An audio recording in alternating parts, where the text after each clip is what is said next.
નમસ્કાર, એશિયાના સૌથી જૂના અખબાર મુંબઈ સમાચારના ડિજિટલ પ્લેટફોર્મ પર હું છું આપની સાથે મૈત્રી। ચાલો નજર કરીએ આજના મહત્વના સમાચાર પર।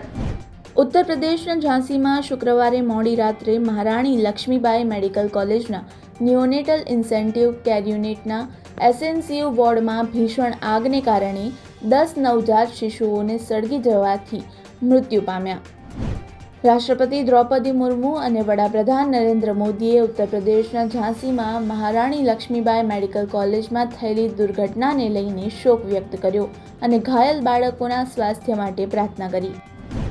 વડાપ્રધાન નરેન્દ્ર મોદી આજે નાઇજીરિયા, બ્રાઝિલ અને ગુયાનાના 6 દિવસના પ્રવાસ માટે રવાના થશે। મુલાકાતના પ્રથમ તબક્કામાં વડાપ્રધાન નાઇજીરિયાના રાષ્ટ્રપતિના આમંત્રણ પર નાઇજીરિયા પહોંચશે।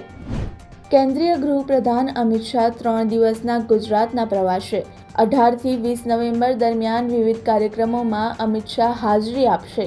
18મીએ ઘાટલોડિયામાં આયોજિત સ્નેહ મિલનમાં હાજરી આપશે, ત્યારબાદ 19 નવેમ્બરે સાબર ડેરીની મુલાકાત લેશે।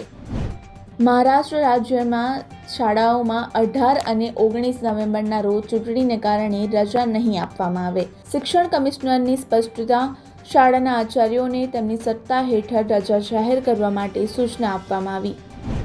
મુખ્યપ્રધાન ભૂપેન્દ્ર પટેલ આજે એક દિવસ માટે મુંબઈના ચૂંટણી પ્રવાસે જશે। તેઓ એક જ દિવસમાં 4 જનસભા સંબોધશે। આજે સવારે તેઓ દહેસરમાં ગુજરાતી બિઝનેસ કમ્યુનિટી સાથે ચાય પે ચર્ચામાં સહભાગી થઈને ચૂંટણી પ્રચાર અભિયાનનો પ્રારંભ કરશે।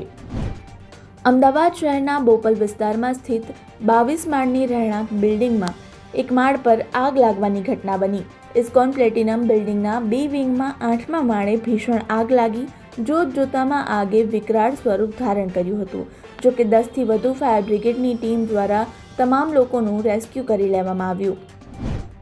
આણંદના પણસોરા ગામે વાનરનો આતંક જોવા મળી રહ્યો છે। 2 દિવસમાં 10 થી વધુ લોકોને બચકા ભર્યા હોવાનું જાણવા મળ્યું છે।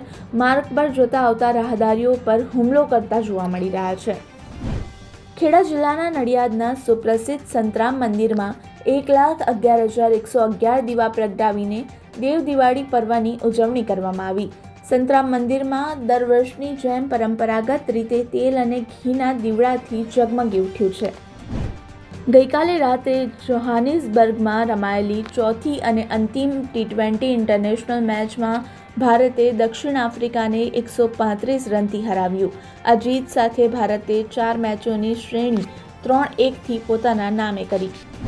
આવા જ ઇન્ફોર્મેટિવ વિડીયોઝ માટે આપ જોડાયેલા રહો મુંબઈ સમાચારના ડિજિટલ પ્લેટફોર્મ સાથે।